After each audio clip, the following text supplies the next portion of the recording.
The Assembly will hear an address by His Excellency Donald Trump, President of the United States of America. I request protocol to escort His Excellency and invite him to address the Assembly.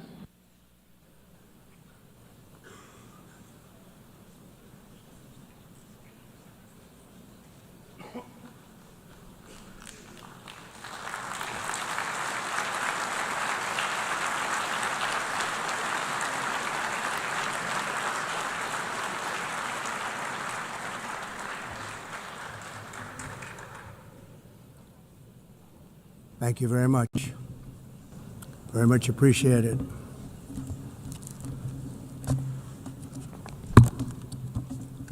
And I don't mind making this speech without a teleprompter, because the teleprompter is not working. I feel very happy to be up here with you nevertheless, and that way you speak more from the heart. I can only say that whoever's operating this teleprompter is in big trouble.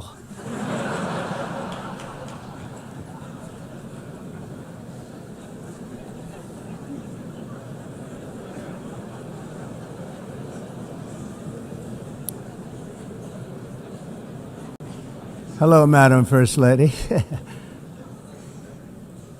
Thank you very much for being here. And Madam President, Mr. Secretary General, First Lady of the United States, distinguished delegates, ambassadors, and world leaders. 6 years have passed since I last stood in this grand hall and addressed a world that was prosperous and at peace in my first term. Since that day, the guns of war have shattered the peace I forged on 2 continents. An era of calm and stability gave way to one of the great crises of our time. And here in the United States, 4 years of weakness, lawlessness, and radicalism under the last administration delivered our nation into a repeated set of disasters. 1 year ago, our country was in deep trouble, but today, just 8 months into my administration, we are the hottest country anywhere in the world, and there is no other country even close. America is blessed with the strongest economy, the strongest borders, the strongest military, the strongest friendships, and the strongest spirit of any nation on the face of the earth. This is indeed the golden age of America. We are rapidly reversing the economic calamity we inherited from the previous administration, including ruinous price increases and record-setting inflation like we've never had before. Under my leadership, energy costs are down, gasoline prices are down, grocery prices are down, mortgage rates are down, and inflation has been defeated. The only thing that's up is the stock market, which just hit a record high. In fact, it hit a record high 48 times in the last short period of time. Growth is surging, manufacturing is booming. The stock market, as I said, is doing better than it's ever done. And all of you in this room benefit by that, almost everybody. And importantly, workers' wages are rising at the fastest pace in more than 60 years. And that's what it's all about, isn't it? In 4 years of President Biden, we had less than $1 trillion of new investment into the United States.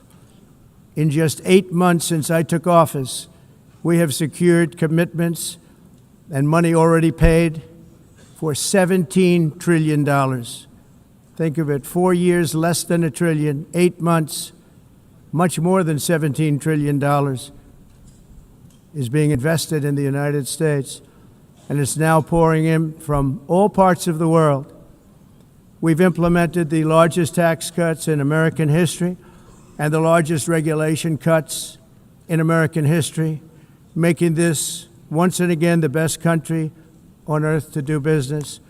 And many of the people in this room are investing in America, and it's turned out to be an awfully good investment during this 8-month period. In my first term, I built the greatest economy in the history of the world. We had the best economy ever, history of the world. And I'm doing the same thing again, but this time it's actually much bigger and even better. The numbers far surpass my record-setting first term. On our southern border, we have successfully repelled a colossal invasion, and for the last 4 months, and that's 4 months in a row, the number of illegal aliens admitted and entering our country has been 0. Hard to believe, because if you look back just a year ago, it was millions and millions of people pouring in from all over the world, from prisons, from mental institutions, drug dealers. All over the world they came. They just poured into our country with the ridiculous open border policy of the Biden administration. Our message is very simple. If you come illegally into the United States, you're going to jail, or you're going back to where you came from, or perhaps even further than that. You know what that means. I want to thank the country of El Salvador for the successful and professional job they've done in receiving and jailing so many criminals that entered our country. And it was under the previous administration that the number became record-setting, and they're all being taken out. We have no choice. And other countries have no choice, because other countries are in the exact same situation with immigration. It's destroying your country, and you have to do something about it. On the world stage, America is respected again like it has never been respected before. You think about 2 years ago, 3 years ago, 4 years ago, or 1 year ago, we were a laughingstock all over the world. At the NATO summit in June, virtually all NATO members formally committed to increase defense spending, at my request, from 2% to 5% of GDP, making our alliance far stronger and more powerful than it was ever before. In May, I traveled to the Middle East to visit my friends and rebuild our partnerships in the Gulf, and those valued relationships with Saudi Arabia, Qatar, and the UAE and other countries are now, I believe, closer than ever before. My administration has negotiated one historic trade deal after another, including with the United Kingdom, the European Union, Japan, South Korea, Vietnam, Indonesia, the Philippines, Malaysia, and many, many others. Likewise, in a period of just 7 months, I have ended 7 unendable wars. They said they were unendable. You're never going to get them solved. Some were going for 31 years, 2 of them, 31, think of it, 31 years. One was 36 years. One was 28 years. I ended 7 wars. And in all cases, they were raging with countless thousands of people being killed. This includes Cambodia and Thailand, Kosovo and Serbia, the Congo and Rwanda, a vicious, violent war that was, Pakistan and India, Israel and Iran, Egypt and Ethiopia, and Armenia and Azerbaijan. It included all of them. No president or prime minister, and for that matter, no other country has ever done anything close to that. And I did it in just 7 months. It's never happened before. There's never been anything like that. I'm very honored to have done it. It's too bad that I had to do these things instead of the United Nations doing them. And sadly, in all cases, the United Nations did not even try to help in any of them. I ended 7 wars, dealt with the leaders of each and every one of these countries, and never even received a phone call from the United Nations offering to help in finalizing the deal. All I got from the United Nations was an escalator that on the way up stopped right in the middle. If the First Lady wasn't in great shape, she would have fallen, but she's in great shape. We're both in good shape. We both stood. And then a teleprompter that didn't work. These are the two things I got from the United Nations, a bad escalator and a bad teleprompter. Thank you very much. And by the way, it's working now. It just went on. Thank you. I think I should just do it the other way. It's easier. Thank you very much. I didn't think of it at the time because I was too busy working to save millions of lives. That is the saving and stopping of these wars. But later I realized that the United Nations wasn't there for us. They weren't there. I thought of it really after the fact, not during these negotiations, which were not easy. That being the case, what is the purpose of the United Nations? The UN has such tremendous potential. I've always said it. It has such tremendous, tremendous potential, but it's not even coming close to living up to that potential. For the most part, at least for now, all they seem to do is write a really strongly worded letter and then never follow that letter up. It's empty words, and empty words don't solve war. The only thing that solves war and wars is action. Now, after ending all of these wars and also earlier negotiating the Abraham Accords, which is a very big thing for which our country received no credit, never receives credit.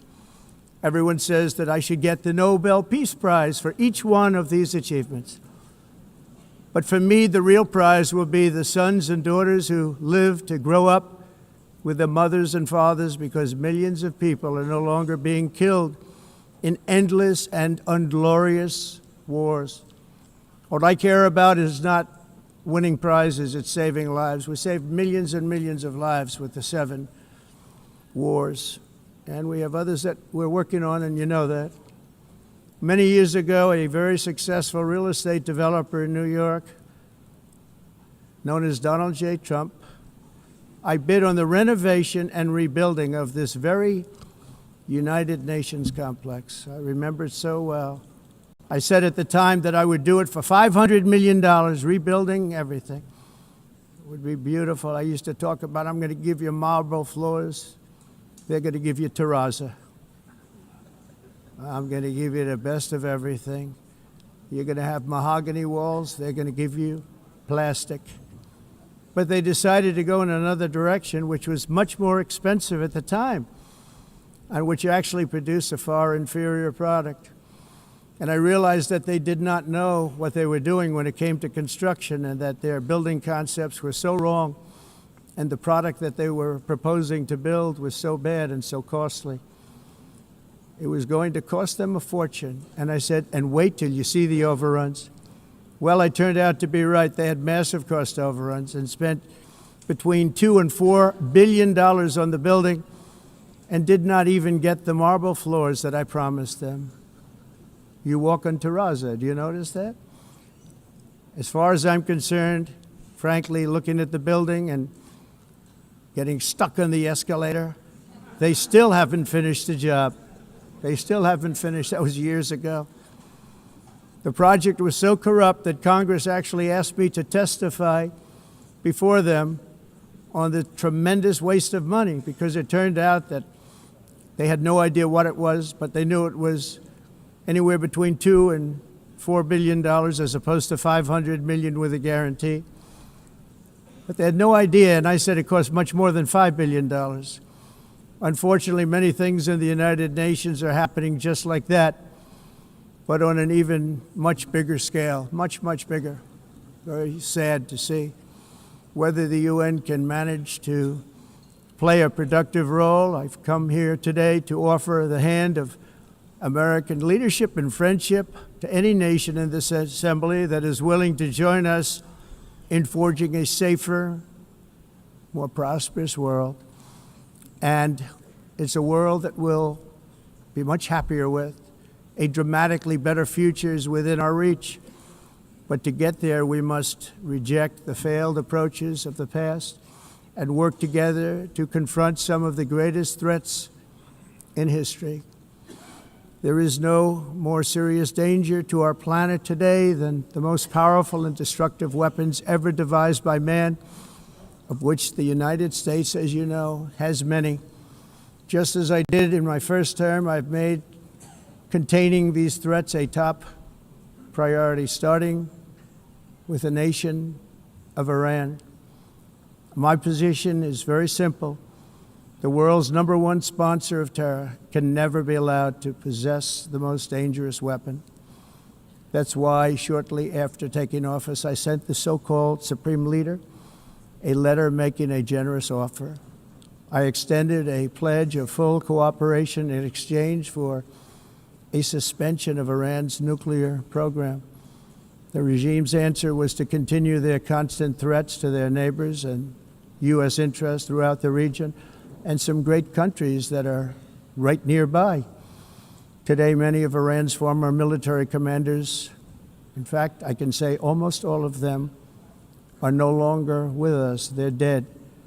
And 3 months ago, in Operation Midnight Hammer, 7 American B-2 bombers dropped the 14 30,000-pound each bombs on Iran's key nuclear facilities, totally obliterating everything. No other country on earth could have done what we did. No other country has the equipment to do what we did. We have the greatest weapons on earth. We hate to use them. But we did something that for 22 years people wanted to do. With Iran's nuclear enrichment capacity demolished, I immediately brokered an end to the 12-day war, as it's called, between Israel and Iran, with both sides agreeing to fight no longer. As everyone knows, I have also been deeply engaged in seeking a ceasefire in Gaza. Have to get that done. Have to get it done. Unfortunately, Hamas has repeatedly rejected reasonable offers to make peace. We can't forget October 7th, can we? Now, as if to encourage continued conflict, some of this body is seeking to unilaterally recognize a Palestinian state. The rewards would be too great for Hamas terrorists for their atrocities. This would be a reward for these horrible atrocities, including October 7th, even while they refuse to release the hostages or accept a ceasefire. Instead of giving to Hamas and giving so much, because they've taken so much, they have taken so much. This could have been solved so long ago. But instead of giving in to Hamas's ransom demands, those who want peace should be united with one message: release the hostages now. Just release the hostages now. Thank you.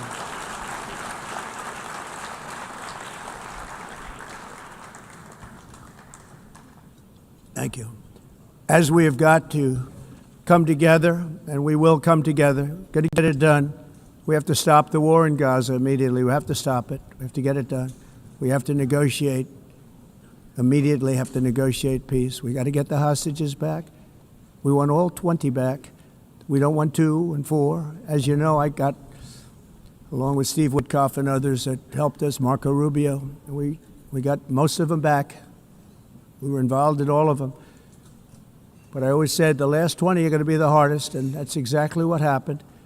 We have to get them back now. We don't want to get back 2, and then another 2, and then 1, and then 3.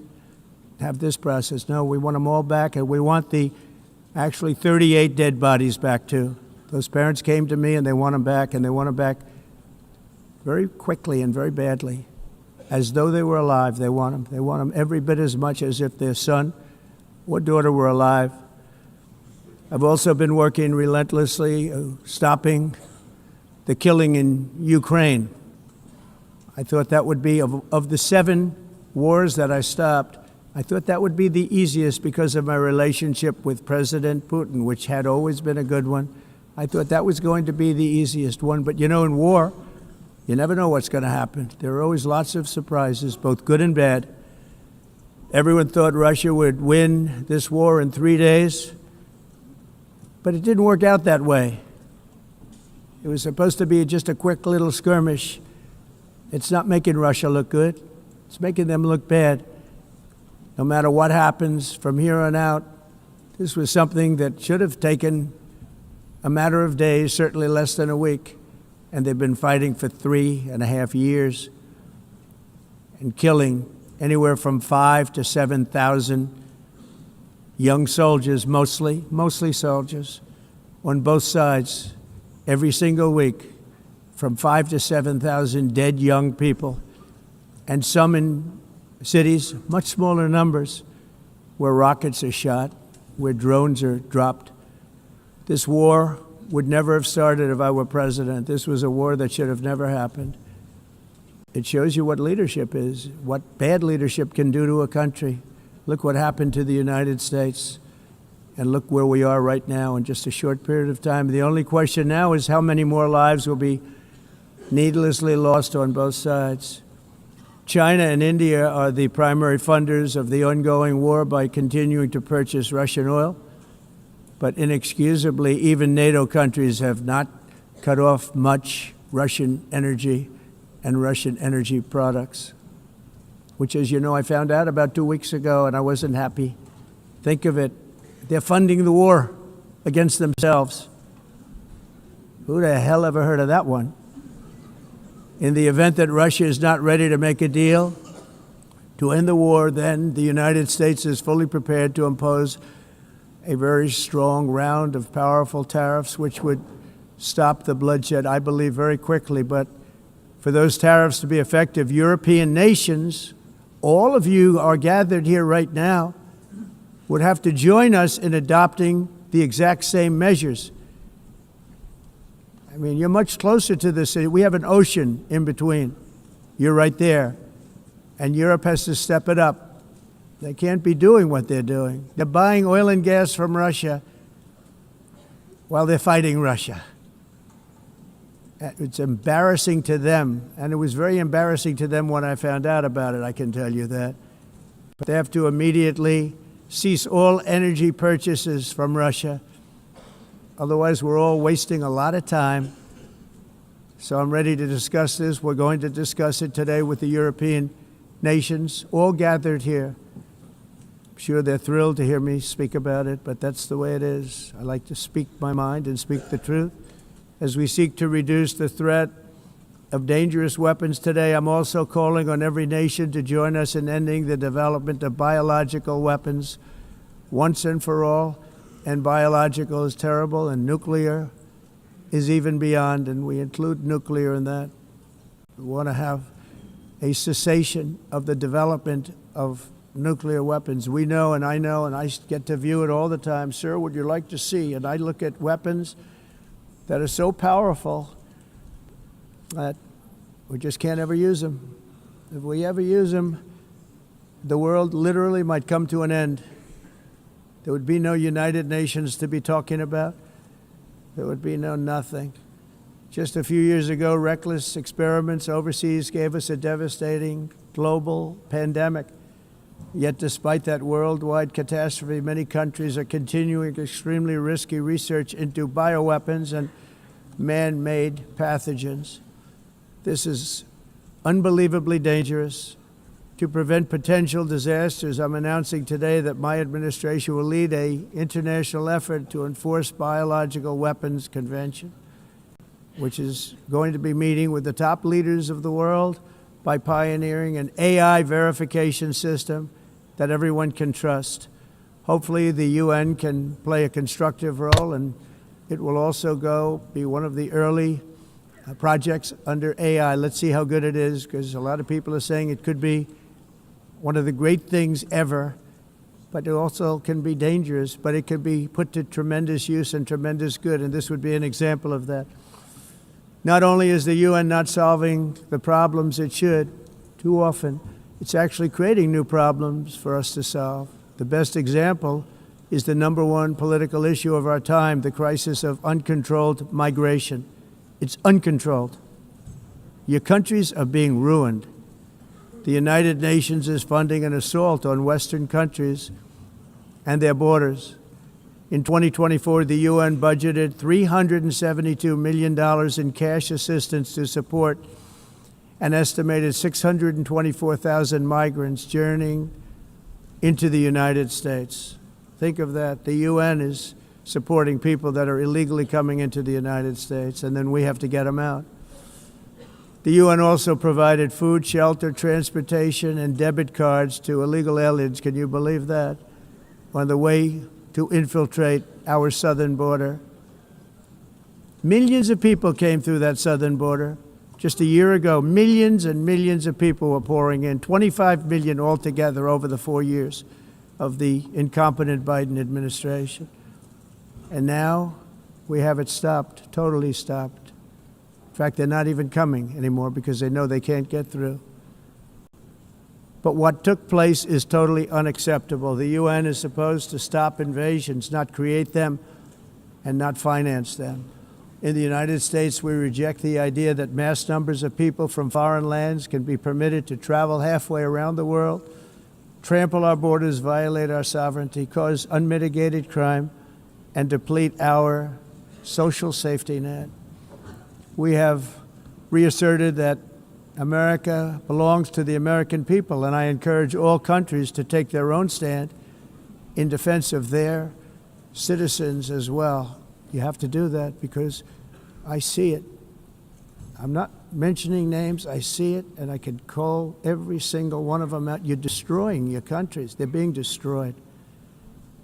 Europe is in serious trouble. They've been invaded by a force of illegal aliens like nobody's ever seen before. Illegal aliens are pouring into Europe. Nobody is ever, and nobody's doing anything to change it, to get them out. It's not sustainable. And because they choose to be politically correct, they're doing just absolutely nothing about it. And I have to say, I look at London where you have a terrible mayor, terrible, terrible mayor. And it's been so changed, so changed. Now they want to go to Sharia law, but you're in a different country. You can't do that.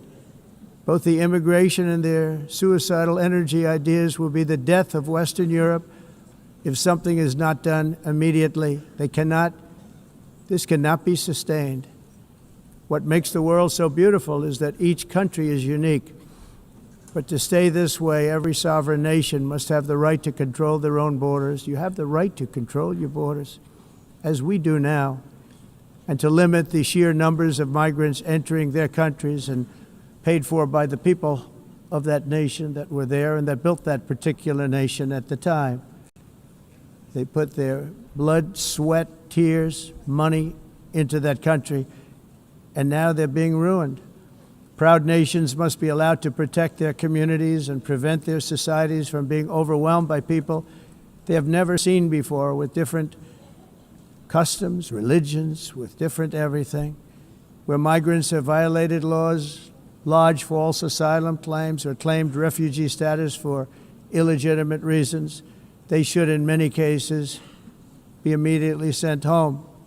And while we will always have a big heart for places and people that are struggling and truly compassionate, answers will be given. We have to solve the problem, and we have to solve it in their countries, not create new problems in our countries. And we are very helpful to a lot of countries that are just not able to send their people anymore. They used to send them to us in caravans of 25,000, 30,000 people each. These massive caravans of people pouring into our country, totally unchecked and unvetted. But not anymore. According to the Council of Europe in 2024, almost 50% of inmates in German prisons were foreign nationals or migrants. In Austria, the number was 53% of the people in prisons were from places that weren't from where they are now. In Greece, the number was 54%, and in Switzerland, beautiful Switzerland, 72% of the people in prisons are from outside of Switzerland. When your prisons are filled with so-called asylum seekers who repaid kindness, and that's what they did, they repaid kindness with crime. It's time to end the failed experiment of open borders. You have to end it now. See, I can tell you. I'm really good at this stuff. Your countries are going to hell. In America, we've taken bold action to swiftly shut down uncontrolled migration. Once we started detaining and deporting everyone who crossed the border, and removing illegal aliens from the United States, they simply stopped coming. They're not coming anymore. We're getting a lot of credit, but they're not coming anymore. This was a humanitarian act for all involved, because on the trips up, thousands of people a week were dying. Women were being raped. Nobody's ever seen anything like it. Raped, horribly beaten, raped. On the trip up, the journey up, it was a long walk. It was a long, arduous journey, indeed. And it was also a historic victory against human trafficking throughout the region. What we did was a victory, and we saved so many lives of people that wouldn't make the journey. That journey was loaded up with death. Loaded up with death. Dead bodies all along the roads of jungles to get up. They go through jungles, they go through areas so hot you couldn't breathe. They were dying of suffocation, areas so hot that you couldn't breathe. Dead bodies all over. By them not coming, we're saving tremendous numbers of lives. My people have done a fantastic job in doing what they did, and the American public agrees with it. I mean, I was very proud to see this morning I have the highest poll numbers I've ever had. Part of it is because of what we've done on the border. I guess the other part is what we've done on the economy. Joe Biden's policies empowered murderous gangs, human smugglers, child traffickers, drug cartels, and prisoners from all over the world.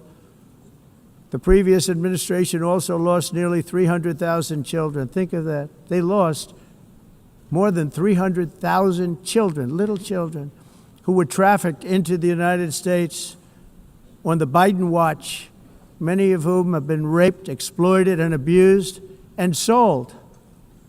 Sold.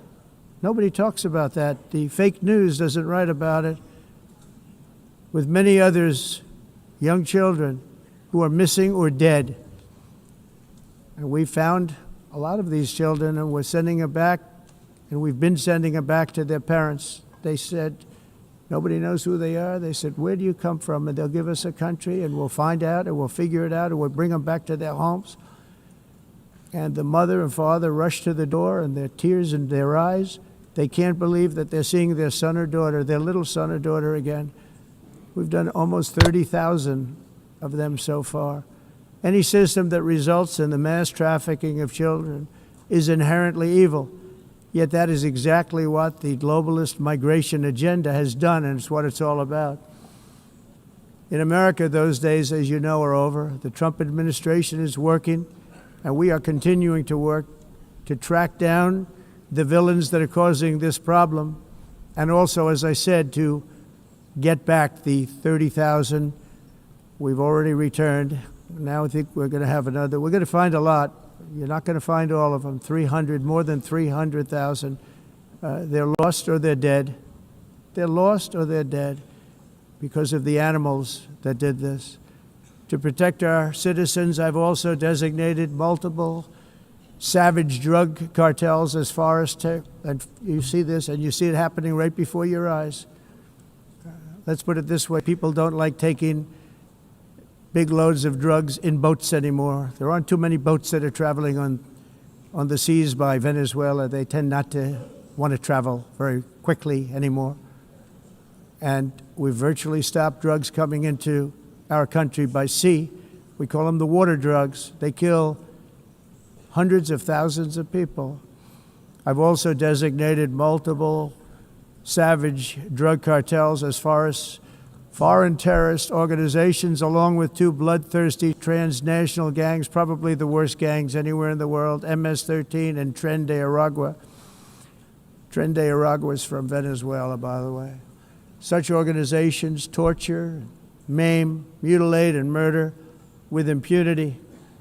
They're the enemies of all humanity. And for this reason, we've recently begun using the supreme power of the United States military to destroy Venezuelan terrorists and trafficking networks led by Nicolas Maduro. To every terrorist thug smuggling poisonous drugs into the United States of America, please be warned that we will blow you out of existence. That's what we're doing. We have no choice. Can't let it happen. They're destroying I believe we lost 300,000 people last year to drugs, 300,000. Fentanyl and other drugs. Each boat that we sink carries drugs that would kill more than 25,000 Americans. We will not let that happen. Energy is another area where the United States is now thriving like never before. We're getting rid of the falsely named renewables. By the way, they're a joke. They don't work. They're too expensive. They're not strong enough to fire up the plants that you need to make your country great. The wind doesn't blow. Those big windmills are so pathetic and so bad, so expensive to operate. Then they have to be rebuilt all the time, and they start to rust and rot. Most expensive energy ever conceived, and it's actually energy. You're supposed to make money with energy, not lose money. You lose money, the governments have to subsidize. You can't put them out without massive subsidies. And most of them are built in China, and I give China a lot of credit. They build them, but they have very few wind farms. So why is it that they build them and they send them all over the world, but they barely use them? You know what they use? Coal. They use gas. They use almost anything, but they don't like wind. But they sure as hell like selling the windmills.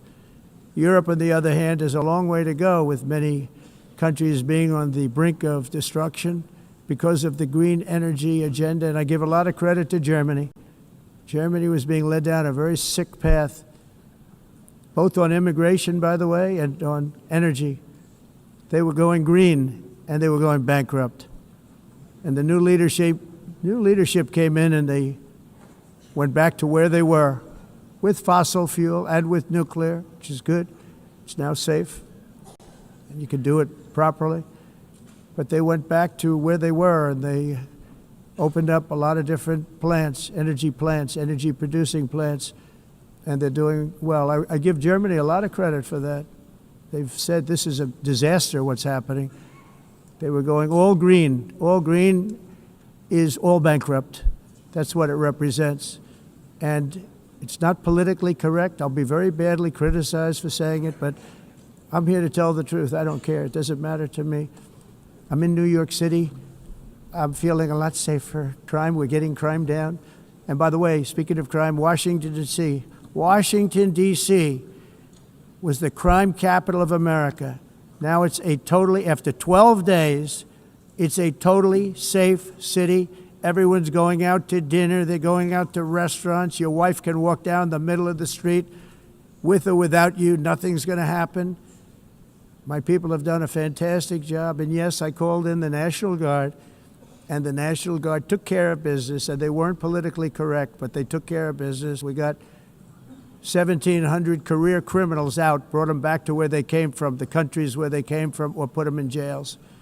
Washington, D.C. is now a totally safe city again, and I welcome you to come. In fact, we'll have dinner together at a local restaurant, and we'll be able to walk. We don't have to go by an armor-plated vehicle. We'll walk right over there from the White House. They've given up their powerful edge, a lot of the countries that we're talking about, in oil and gas, such as essentially closing the great North Sea oil. Oh, the North Sea, I know it so well. Aberdeen was the oil capital of Europe, and there's tremendous oil that hasn't been found in the North Sea. Tremendous oil. And I was with the Prime Minister I respect and like a lot, and I said, you're sitting with the greatest asset. They essentially closed it by making it so highly taxed that no developer, no oil company can go there.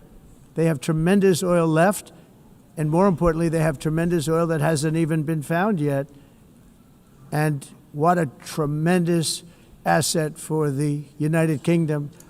And I hope the Prime Minister is listening, because I told it to him 3 days in a row. That's all he heard. North Sea oil, North Sea, because I want to see them do well. I want to stop seeing them ruining that beautiful Scottish and English countryside with windmills and massive solar panels that go 7 miles by 7 miles, taking away farmland. But we're not letting this happen in America. In 1982, the executive director of the United Nations Environmental Program predicted that by the year 2000, climate change would cause a global catastrophe. He said that it will be irreversible, as any nuclear holocaust would be. This is what they said at the United Nations. What happened? Here we are. Another UN official stated in 1989 that within a decade, entire nations could be wiped off the map by global warming. Not happening. You know, it used to be global cooling. If you look back years ago in the 1920s and the 1930s, they said, global cooling will kill the world. We have to do something. Then they said global warming will kill the world. But then it started getting cooler. So now they could just call it climate change because that way they can't miss.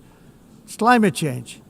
Because if it goes higher or lower, whatever the hell happens, there's climate change. It's the greatest con job ever perpetrated on the world, in my opinion. Climate change, no matter what happens, you're involved in that.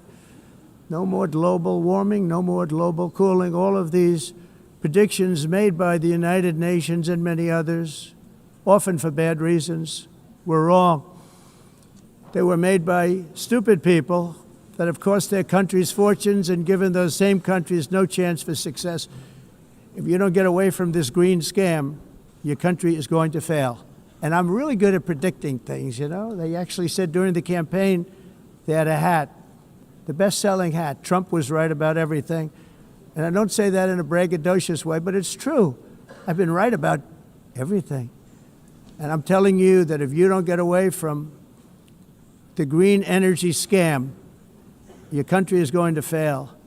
And if you don't stop people that you've never seen before, that you have nothing in common with, your country is going to fail. I'm the President of the United States, but I worry about Europe. I love Europe. I love the people of Europe. And I hate to see it being devastated by energy and immigration.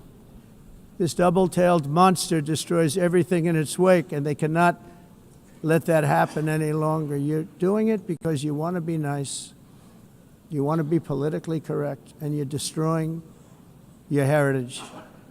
They must take control strongly and immediately of the unmitigated immigration disaster and the fake energy catastrophe before it's too late. The carbon footprint is a hoax made up by people with evil intentions, and they're heading down a path of total destruction. You know, the carbon footprint was a big, big thing a few years ago.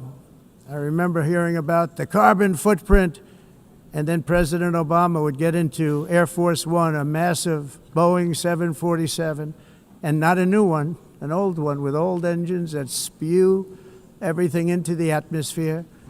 He'd talk about the carbon footprint, we must do so. Then he'd get in and he'd fly from Washington to Hawaii to play a round of golf. And then he'd get back onto that big, beautiful plane and he'd fly back and he'd talk about, again, global warming and the carbon footprint. It's a con job. At extreme cost and expense, Europe reduced its own carbon footprint by 37%. Think of that. Congratulations, Europe. Great job. You cost yourself a lot of jobs, a lot of factories closed, but you reduced the carbon footprint by 37%. However, for all of that sacrifice and much more, it's been totally wiped out and then some by a global increase of 54%. Much of it coming from China and other countries that are thriving around China, which now produces more CO2 than all the other developed nations in the world. So all of these countries are working so hard on the carbon footprint, which is nonsense, by the way. It's nonsense. You know, it's interesting. In the United States, we have still radicalized environmentalists, and they want the factories to stop. Everything should stop. No more cows. We don't want cows anymore. I guess they want to kill all the cows. They want to do things that are just unbelievable, and you have it too. But you know, we have a border, strong, and we have a shape, and that shape doesn't just go straight up. That shape is amorphous when it comes to the atmosphere. And if we had the most clean air, and I think we do, we have very clean air. We have the cleanest air we've had in many, many years. But the problem is that other countries, like China, which has air that's a little bit rough, it blows And no matter what you're doing down here, the air up here tends to get very dirty because it comes in from other countries where their air isn't so clean. And the environmentalists refuse to acknowledge that. Same thing with garbage. In Asia, they dump much of their garbage right into the ocean. And over about a 1 week and 2 week journey, it flows right past Los Angeles. You've seen it. Massive amounts of garbage, almost too much to do anything about, flowing past Los Angeles, past San Francisco, and then somebody will get in trouble because he dropped a cigarette on the beach. The whole thing is crazy. The primary effect of these brutal green energy policies has not been to help the environment, but to redistribute manufacturing and industrial activity from developed countries that follow the insane rules that are put down to polluting countries that break the rules and are making a fortune. They're making a fortune. European electricity bills are now 4 to 5 times more expensive than those in China and 2 to 3 times higher than the United States. And our bills are coming way down. You probably see that our gasoline prices are way down. You know, we have an expression, drill, baby, drill, and that's what we're doing. We're going to be much lower in a year from now. But they've come way down over the last year. As a result, every air conditioner is like very uncommon to see one in some of these countries because the electric costs are so high. So while the U.S. has approximately 1,300 heat-related deaths annually, that's a lot, Europe loses more than 175,000 people to heat deaths each year because the costs are so expensive you can't turn on an air conditioner. What is that all about? That's not Europe. That's not the Europe that I love and know. All in the name of pretending to stop the global warming hoax. The entire globalist concept of asking successful industrialized nations to inflict pain on themselves and radically disrupt their entire societies must be rejected completely and totally, and it must be immediate. That's why in America I withdrew from the fake Paris Climate Accord, where, by the way, America was paying so much more than every country. Others weren't paying. China didn't have to pay until 2030. Russia was given an old standard that was easy to meet, a 1990 standard. But for the United States, we're supposed to pay like $1 trillion. And I said, this is another scam. The fact is, the United States has been taken advantage of by the world for many, many years, but not any longer, as you probably noticed. I unleashed massive energy production and signed historic executive orders to hunt for oil, but we don't have to do much hunting because we have the most oil of any nation anywhere, oil and gas in the world. And if you add coal, we have the most of any nation in the world. Clean, I call it clean, beautiful coal. You can do things today with coal that you couldn't have done 10 years ago, 15 years. So I have a little standing order in the White House. Never use the word coal, only use the words clean, beautiful coal. Sounds much better, doesn't it? But we stand ready to provide any country with abundant, affordable energy supplies if you need them, when most of you do. We're proudly exporting energy all over the world. We're now the largest exporter. In the United States, we want trade and robust commerce with all nations, everybody. We want to help nations. We're going to help nations. But it must also be fair and reciprocal. The challenge with trade is much the same with climate. The countries that followed the rules, all their factories have been plundered. It's really sad to watch. They've been broken. They've been broken by countries that broke the rules. That's why the United States is now applying tariffs to other countries, and much as these tariffs were for many years applied to us, uncontrollably applied to us. We've used tariffs as a defense mechanism under the Trump administration, including my first term, where hundreds of billions of dollars in tariffs were taken in. And by the way, we had the lowest inflation, and now we have very low inflation. The only thing different is that we have hundreds of billions of dollars flowing into our country. But this is how we will ensure that the system works for everyone and is sustainable into the future. We're also using tariffs to defend our sovereignty and security throughout the world, including against nations that have taken advantage of former U.S. administrations for decades, including the most corrupt, incompetent administration in history, the sleepy Joe Biden administration. Brazil now faces major tariffs in response to its unprecedented efforts to interfere in the rights and freedoms of our American citizens and others, with censorship, repression, weaponization, judicial corruption, and targeting of political critics in the United States. I have a little problem saying this because I must tell you, I was walking in and the leader of Brazil was walking out. We saw him and I saw him, he saw me, and we embraced.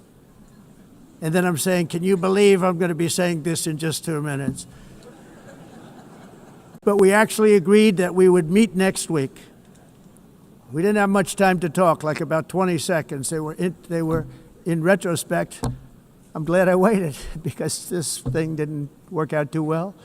But we did talk, we had a good talk, and we agreed to meet next week, if that's of interest. But he seemed like a very nice man, actually. He liked me, I liked him. But if you, and I only do business with people I like. When I don't like them, I don't like them. But we had, at least for about 39 seconds, we had excellent chemistry. It's a good sign. But also in the past, Brazil, can you believe this, unfairly tariffed our nation, but now because of our tariffs, we are hitting them back, and we're hitting them back very hard. As president, I will always defend our national sovereignty and the rights of American citizens. So I'm very sorry to say this, that Brazil is doing poorly and will continue to do poorly. They can only do well when they're working with us. Without us, they will fail, just as others have failed. It's true. Next year, the United States will celebrate the 250th anniversary of our glorious independence, a testament to enduring power and American freedom and spirit. We will also be proudly hosting the 2026 FIFA World Cup, and shortly thereafter, the 2028 Olympics, which is going to be very exciting. I hope you all come. I hope that countless people from all over the globe will take part of these will be great celebrations of liberty and human achievement, and that together we all can rejoice in the miracles of history that began in July 4th, 1776, when we founded the light to all nations. And it's something really that an amazing thing came out of that date. It's called the United States of America. In honor of this momentous anniversary, I hope that all countries who find inspiration in our example will join us in renewing our commitment, values, and those values really that we hold so dear together. Let us defend free speech and free expression. Let us protect religious liberty, including for the most persecuted religion on the planet today. It's called Christianity. And let us safeguard our sovereignty and cherish qualities that have made each of our nations so special, incredible, and extraordinary. In closing, I just want to repeat that immigration and the high cost of so-called green renewable energy is destroying a large part of the free world and a large part of our planet. Countries that cherish freedom are fading fast because of their policies on these two subjects. You need strong borders and traditional energy sources if you are going to be great again. Whether you have come from north or south, east or west, near or far, every leader in this beautiful hall today represents a rich culture, a noble history, and a proud heritage that makes each nation majestic and unique, unlike anything else in human history or any other place on the face of the earth. From London to Lima, from Rome to Athens, from Paris to Seoul, from Cairo to Tokyo and Amsterdam to right here in New York City, we stand on the shoulders of the leaders and legends, generals and giants, heroes and titans who won and built our beloved nations, all of our nations, with their own courage, strength, spirit, and skill. Our ancestors climbed mountains, conquered oceans, crossed deserts, and trekked over wide open plains. They charged into thunderous battles, plunged into grave dangers, and they were soldiers and farmers and workers and warriors and explorers and patriots. They built towns into cities, tribes into kingdoms, ideas into industries, and small islands into mighty empires. You're a part of all of that. They were champions for their people who never gave up and who never, ever gave in. Their values defined our national identities. Their visions forged our magnificent destiny. Everybody in this room is a part of it in your own way. Each of us inherits the deeds and the myths, the triumphs, the legacies of our own heroes and founders who so bravely showed us the way.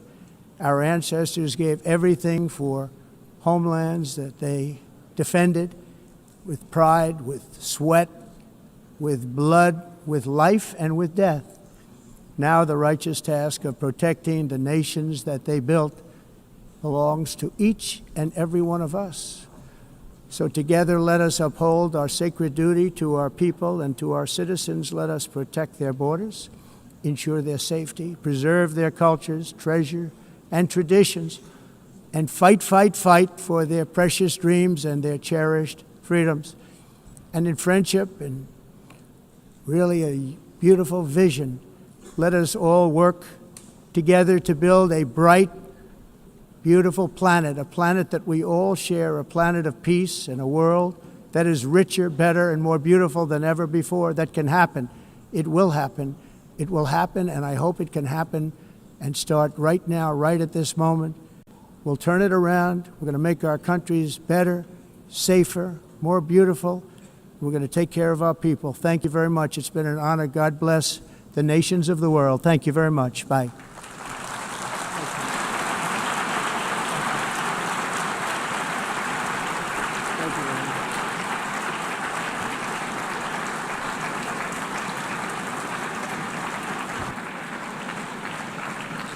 On behalf of the Assembly, I wish to thank the President of the United States,